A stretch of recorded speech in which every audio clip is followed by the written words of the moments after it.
yang adil pada harinya, tetapi bukan hanya kepadaku, melainkan juga kepada semua orang yang merindukan kedatangannya.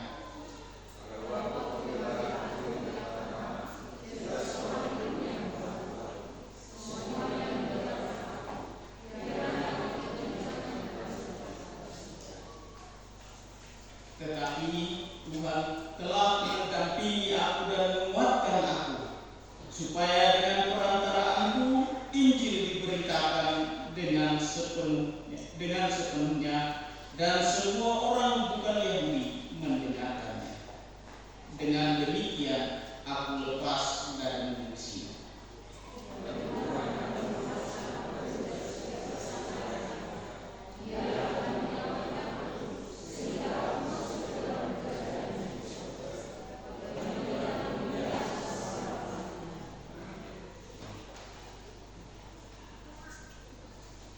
Demikianlah kebenaran firman Tuhan. Terpujilah Tuhan Yesus Kristus, yang disebut berbahagia ialah mereka yang mendengarkan sabda firman Tuhan ini, mereka memeliharanya dan mereka melakukannya itu setiap hari.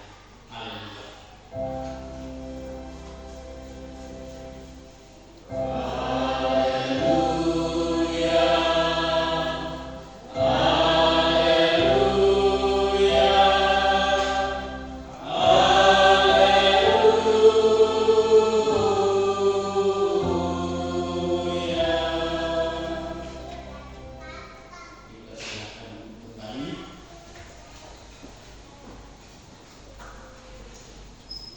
Shalom. Puji nama Tuhan. Hari ini dalam pemberitaan firman Tuhan kita bicara tentang kehendak Allah, yaitu menjadi perantara Injil. Minggu lalu hambanya Pak Penatua Geldong sudah menjelaskan bagaimana kita menunaikan tugas pelayanan. Mau tidak mau, suka tidak suka, kita sebagai orang percaya, kita punya tugas. Apa tugas kita? Menjadi perantara Injil. Dan itu harus kita selesaikan.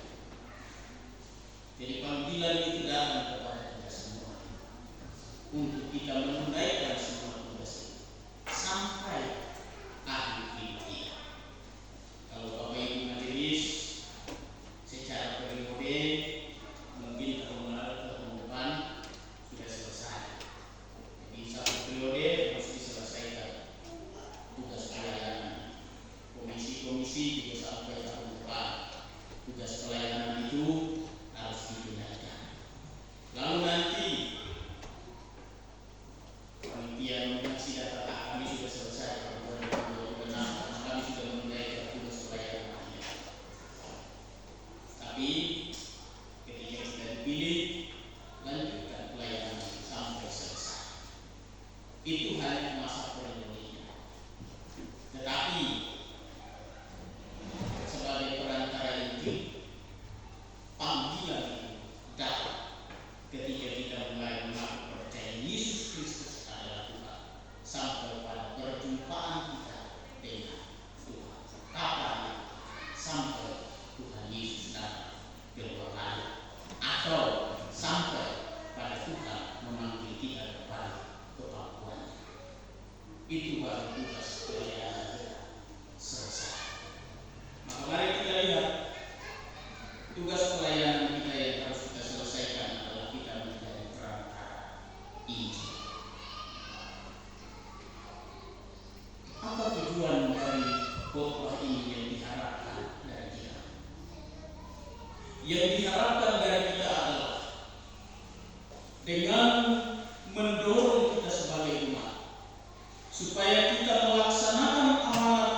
dia bilang kepada Timotius dan juga kepada kita hari ini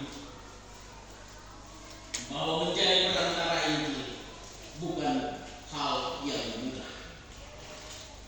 Dimulai dari penyangkalan diri, yaitu menanggalkan semua kebanggaan-kebanggaan kita. Paulus meninggalkan itu. Dia bilang kalau secara lahiriah saya ini orang Ibrani asli, saya ini ahli Taurat, saya ini penganiaya jemaat, masalah Taurat saya tidak ada cacatnya. Tapi semuanya itu dianggap sama ketika mengenal Kristus dan ketika dia menjadi perantara Injil. Bapak Ibu yang saya kasihi dalam Tuhan Yesus Kristus, mari kita melihat beberapa hal dalam kehidupan kita sebagai pengantara Injil.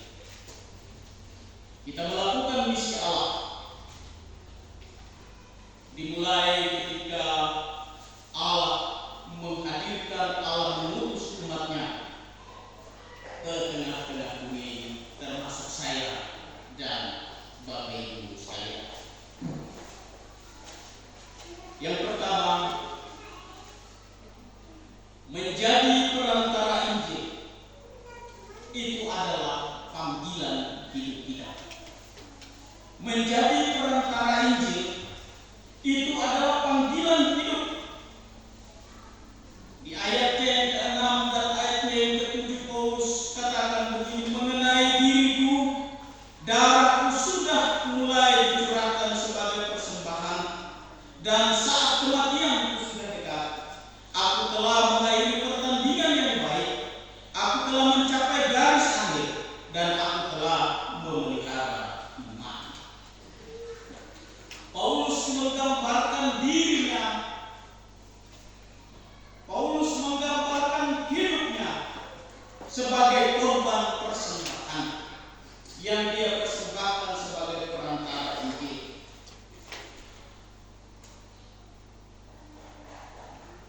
Paulus mengatakan bahwa pengorbanan ini tidak hanya sekedar pengorbanan yang biasa-biasa, tetapi pengorbanan ini adalah pengorbanan ibadah. Pengorbanan ini adalah hidup yang dipersembahkan bagi Kristus. Pengorbanan ini adalah gambaran dari panggilan kudus Allah kepada Rasul Paulus, dan itu dia lakukan dengan baik. Tetapi panggilan kudus itu juga datang bagi kita semua yang telah ditebus, yang telah mengaku percaya kepada Tuhan Yesus Kristus. Kita menjadi alat, kita menjadi perantara Injil di tangan Tuhan. Ketika Paulus katakan bahwa aku telah mengakhiri pertandingan, berarti Paulus setia dalam panggilannya. Paulus taat sampai akhir ketika dia berkata, aku telah mencapai garis akhir. Paulus berkata, aku telah memelihara iman. Berarti Paulus menjaga kemurnian Injil di dalam kehidupannya. Bapak Ibu, panggilan kudus itu, panggilan efektif itu datang juga kepada kita hari ini. Kita sebagai orang percaya, kita pun dipanggil untuk menjalani hidup sebagai korban yang hidup. Kalau Paulus katakan dalam Roma 12 ayat 1, kita menjadi persembahan yang hidup, kita menjadi korban yang hidup, kita menjadi perantara Injil. Jadi perantara Injil itu bukan pekerjaan pendeta ketika berdiri mimbar memberitakan firman, ibadah, memberitakan firman. Tidak hanya pekerjaan itu, tidak hanya juga pekerjaan yang dilakukan oleh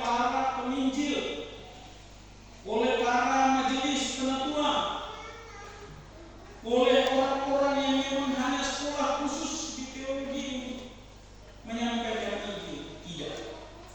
Tetapi panggilan kudus itu datang kepada saya dan Bapak Ibu semua kita hari ini yang mengaku percaya Yesus Kristus adalah Tuhan. Kita dipanggil untuk menjadi perantara Injil di tengah keluarga, di tengah pekerjaan, dan di tengah kehidupan masyarakat. Sekali lagi Bapak Ibu, panggilan ini adalah panggilan hidup kita. Yang mau tidak mau, suka tidak suka, harus kita kerjakan. Karena itulah amanat Tuhan Yesus Kristus bagi kita orang percaya. Yang kedua, menjadi perantara Injil berarti tetap setia di tengah penolakan. Saya juga sering mengalami hal ini. Ketika menyampaikan firman Tuhan, ketika berbicara dengan orang-orang yang tidak percaya kepada Tuhan, kadang dibilang, Pak Pendeta, kita punya jalan masing-masing. Mereka mengatakan ada banyak jalan di Roma. Hal itu sering kali dialami, ditolak akan pemberitaan ini. Tapi apakah sampai di situ kita berhenti? Paulus bilang di dalam ayat 16 ayat 17, pada waktu pembelaanku yang pertama tidak seorang pun yang datang membela aku, semuanya meninggalkan aku. Dia mengalami penolakan, dia mengalami sendiri bahwa bagaimana dia ditinggal oleh orang-orang. Kita lihat lebih jauh lagi, kalau Bapak Ibu akan baca Injil Yohanes pasalnya yang ke-6, ayatnya yang ke-60 sampai ke bawah sampai ke 66. Tuhan Yesus sendiri mengalami itu. Tuhan Yesus sendiri mengalami penolakan ketika dia menyampaikan firman Tuhan. Ketika dia memberi makan sebuah orang datang kumpul, 5.000 itu hanya laki-laki. Berarti pasti lebih dari 5.000 kalau ada perempuan, mungkin ada anak. Pasti ada anak. Dia ditolak ketika dia menyampaikan Injil yang menurut orang keras. Akhirnya banyak dari mereka yang menarik diri. Karena apa? Pengajaran yang keras. Bapak Ibu, kalau kita bicara tentang berkat, kalau kita bicara tentang kesembuhan, kalau kita bicara tentang mujizat, orang pasti akan suka mendengar. Mengapa mengikut Tuhan itu kita akan diberkati, kita akan mengalami kesembuhan, kita akan mengalami mujizat? Ya, saya juga percaya itu. Tetapi ketika kita menyampaikan sesuatu pengajaran yang keras, tinggalkan dosamu, jangan berselingkuh, jangan berjudi, jangan ini, jangan itu, orang akan menolak. Kenapa? Karena merasa kenyamanan. Tapi apakah kita berhenti melakukan ini? Sekalipun ditolak, kita tetap memberitakan. Karena itu betul. Ketika firman itu diterima, ketika firman itu ditolak, itulah kuasa Tuhan. Ingat bahwa Injil punya pesona, Injil punya daya tarik, Injil punya kuasa yang akan memampukan semua orang untuk percaya. Mungkin hari ini dia bisa menolaknya, tetapi kalau kuasa Tuhan bekerja, maka suatu saat Roh Kudus bekerja, pasti percayalah bahwa suatu saat dia akan mengerti, dia akan tahu ini yang benar, ini yang salah, ini yang berkuasa, ini yang tidak, ini yang menghidupkan, ini yang membinasakan. Jadi tugas kita adalah sekalipun kita ditolak, kita harus tetap memberitakan Injil. Menjadi perantara Injil, ya berarti kita harus siap untuk mengalami penolakan. Kita harus siap untuk tidak disukai. Tetapi di tengah penolakan itu, kita tetap bersandar pada janji penyertaan Kristus.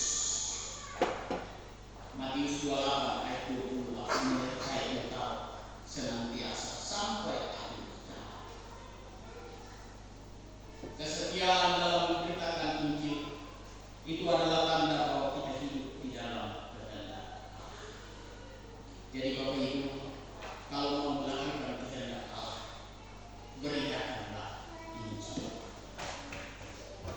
Yang ketiga, menjadi perantara Injil.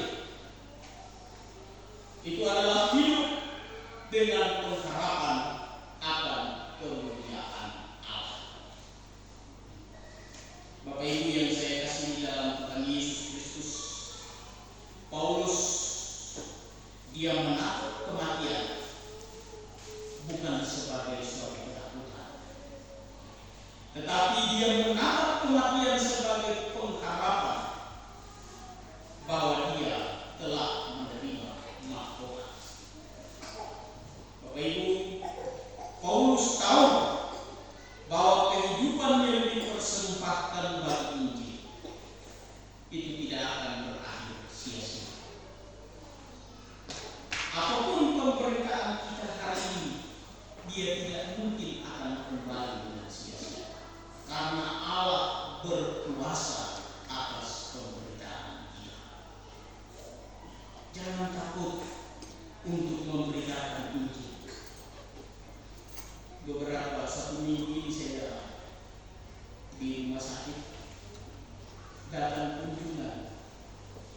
Beberapa datang kunjungan, mau berdoa saya takut. Masa kita mau berdoa pendeta?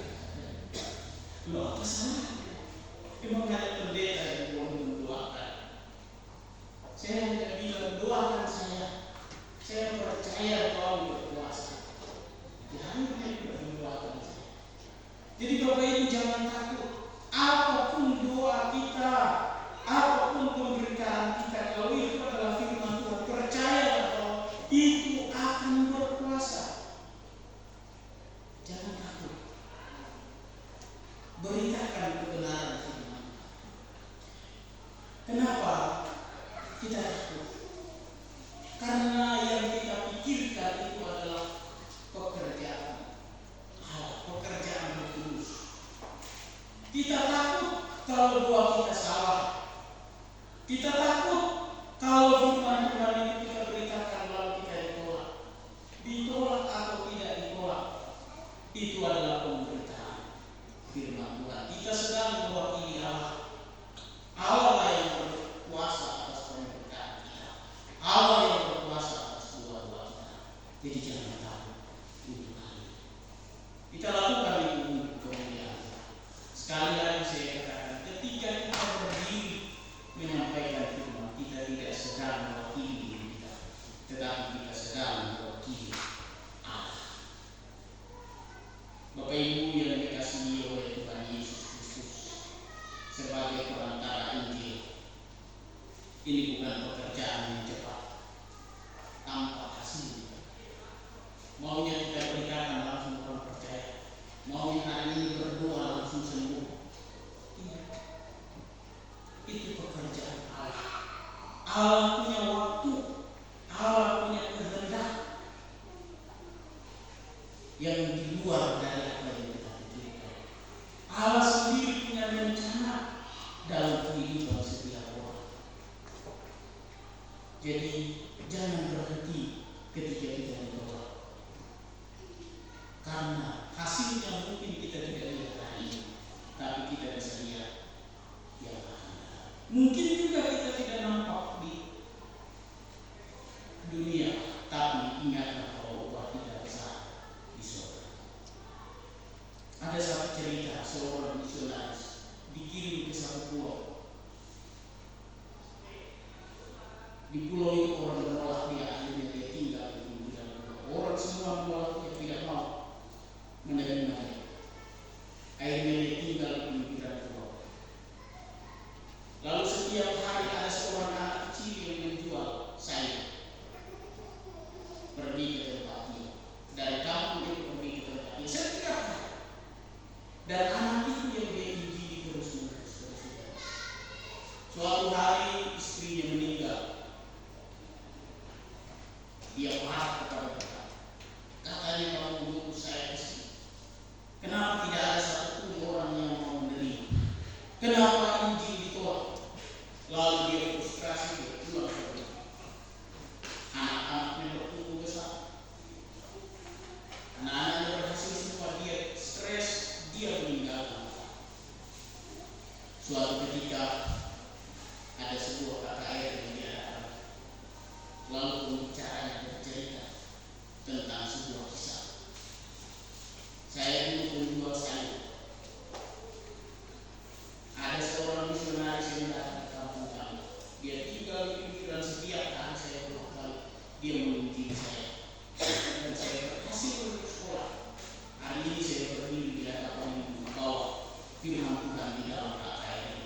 Ini kesaksian saya.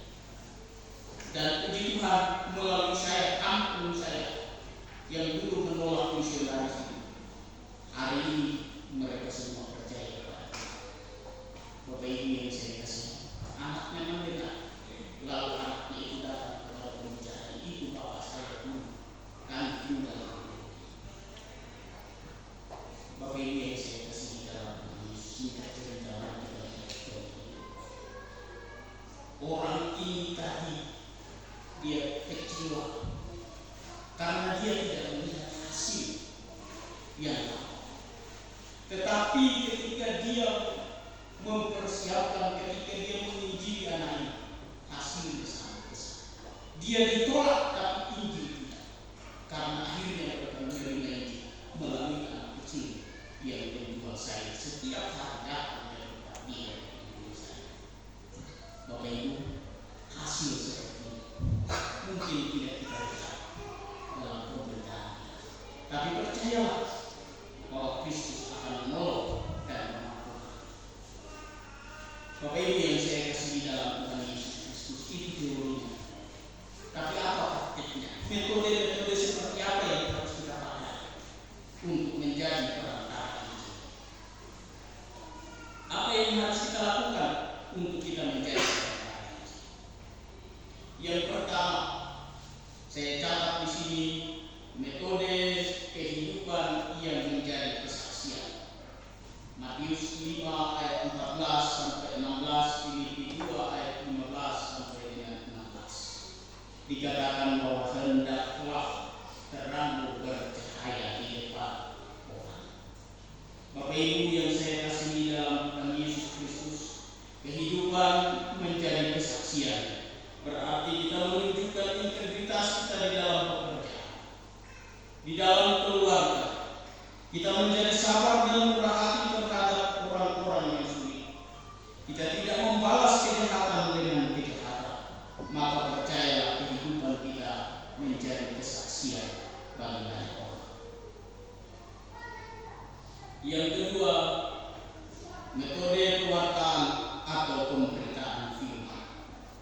Bapak Ibu yang saya kasih dalam Tuhan Yesus Kristus, firman Tuhan berkata di dalam Timotius 4 ayat 2, beritakanlah firman, siap sedia baik atau tidak baik apapun. Bapak Ibu yang saya kasih dalam Tuhan Yesus Kristus, untuk sampai pada metode pewartaan dan pemberitaan Injil tidak akan terlepas. Saya terus mengulang dan mendorong serta mengingatkan kita supaya kita bisa mewartakan dan memberitakan Injil. Kita harus membaca apa yang kita beritakan. Kalau kita tidak membaca setiap hari, setiap saat, anak-anak kita sudah banyak, ada yang sampai sudah kawal. Pertanyaan bagi kita sebagai orang tua, kita sebagai pemuda remaja, kita sudah sampai membaca. Karena tugas kita adalah mewartakan, memberitakan Injil. Kalau kita tidak membaca, maka apa yang mau kita beritakan? Jadi perlu kita belajar tentang firman Tuhan, baca, pahami dalam kebenaran Tuhan, supaya kita bisa melakukan metode yang kedua, yaitu metode pemberitaan. Yang ketiga adalah metode relasional, yaitu bicara tentang relasi kita. Kalau kita baca Injil Yohanes 1 ayat 41 sampai 42, Andreas dia membawa saudara Simon kepada Yesus. Mungkin di antara kita, teman-teman kita, sanak keluarga kita ada di sekitar. Mari kita ajak mereka dengan relasi kedekatan kita. Kita ajak mereka untuk datang beribadah. Kita ajak mereka untuk datang berkumpul, bersekutu, menyembah Tuhan. Kita ajak mereka untuk melayani. Kita ajak mereka untuk menyembah Tuhan di dalam kehidupan kita. Kita mengundang teman-teman kita. Kita mengundang saudara-saudara kita. Kita mengundang siapapun yang kita temui untuk ikut dalam ibadah kita. Lalu kita dalam kehidupan beribadah itu, kita membagikan pengalaman iman, kesaksian-kesaksian hidup.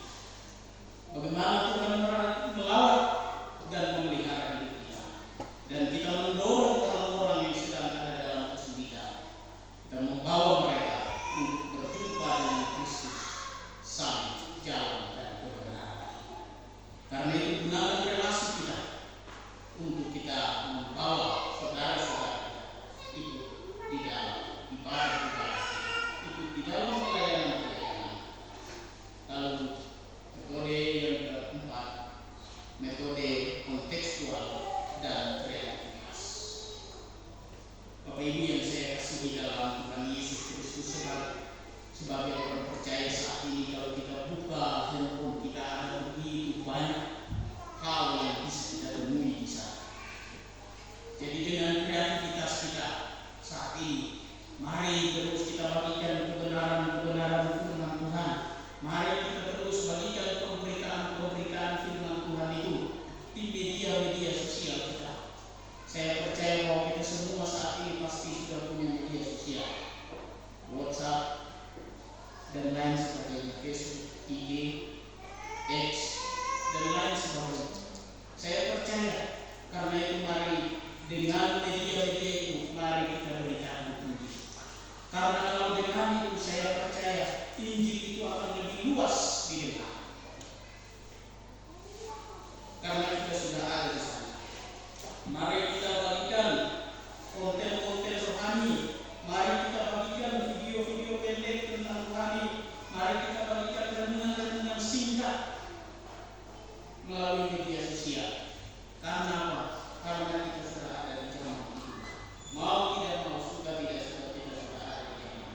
Tapi kalau itu kita gunakan untuk kemuliaan Tuhan, maka percaya bahwa Kristus akan dimuliakan dalam setiap kreativitas yang kita miliki. Metode yang kelima adalah metode doa dan kebergantungan pada kuasa Roh Kudus. Mungkin kita sulit berbicara, mungkin kita sulit berdebat, mungkin kita sulit berargumen, tetapi tidak sulit bagi kita untuk berdoa. Doakan mereka-mereka yang harus diselamatkan. Doakan pemberitaan Injil di mana. Doakan pemberitaan kewartaan firman di mana. Karena itu, sebagai perantara Injil, tugas kita adalah berdoa dan bergantung pada kuasa Roh Kudus. Kita doakan mereka yang belum percaya. Kita mohon hikmat supaya kita juga mampu untuk dapat berkata-kata menyampaikan Injil kepada banyak orang. Dan mari kita mengarahkan semuanya untuk kemuliaan Tuhan. Metode yang terakhir yang bisa saya tawarkan kepada kita hari ini adalah metode pelayanan kasih, atau yang biasa kita kenal di dalam pelayanan gereja, yaitu diakoni. Apa yang ada padamu yang bisa kamu persembahkan untuk Tuhan? Apa yang ada padamu yang bisa kamu berikan kepada saudaramu? Apa yang ada padamu yang bisa kamu kerjakan untuk Tuhan? Karena itu mari Bapak Ibu yang saya kasihi dalam Tuhan Yesus Kristus, melalui metode pelayanan diakoni ini, kita melayani orang-orang miskin, orang-orang yang yatim piatu, kita melayani lansia, kita melayani mereka-mereka yang terpinggirkan, kita melayani mereka-mereka yang terasingkan, mereka-mereka yang tidak dianggap. Mari kita melayani mereka. Bapak Ibu yang saya kasihi dalam Tuhan Yesus Kristus, saya mau supaya kita menyadari identitas kita sebagai orang percaya. Mengapa? Karena ketika kita melihat refleksi, rupanya menjalankan kehendak Allah yang kekal itu adalah tugas kita hari ini. Allah berkenan, Allah berkehendak supaya Injil itu bisa sampai ke ujung dunia. Dan itu tugas saya dan kita semua, Bapak Ibu. Allah mau supaya kita hidup di dalam kedaulatan Allah. Keberhasilan dalam pemberitaan Injil tidak tergantung pada kemampuan kita, tetapi pada anugerah dan kedaulatan Allah yang bekerja melalui kita. Maka saya katakan tadi, kalau kita kejar hasil, kadang-kadang kita bisa pusing. Ketika kita berdoa langsung sembuh, Tuhan bisa melakukan itu. Tapi Tuhan bukan robot yang bisa kita atur. Tuhan punya rencana, Tuhan punya kehendak di dalam kekekalan. Karena itu mari kita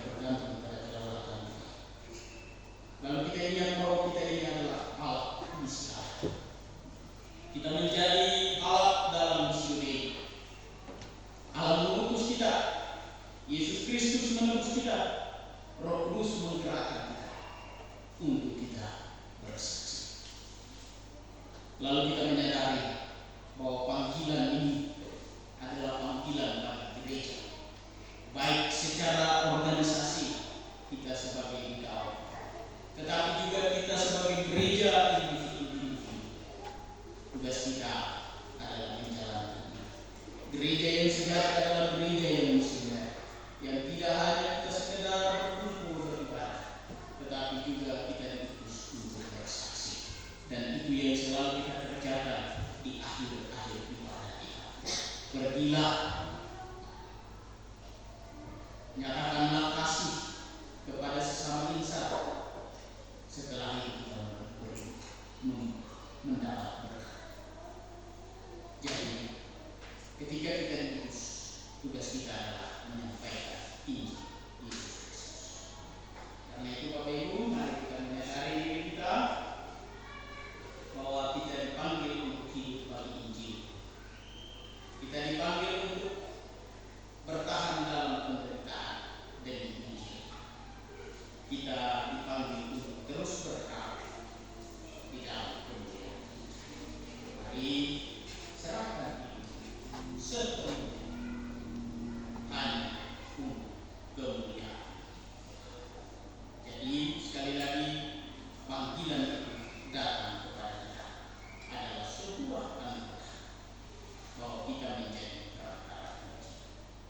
Allah Maha Kuasa memberi mandat kepada kita, memberi SK kepada kita sebagai orang percaya untuk menjalankan panggilan, menjadi pelayan.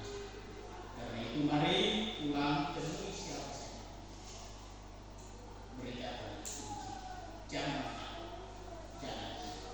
Tuhan menyertai sampai selamanya. Amin. Firman Tuhan.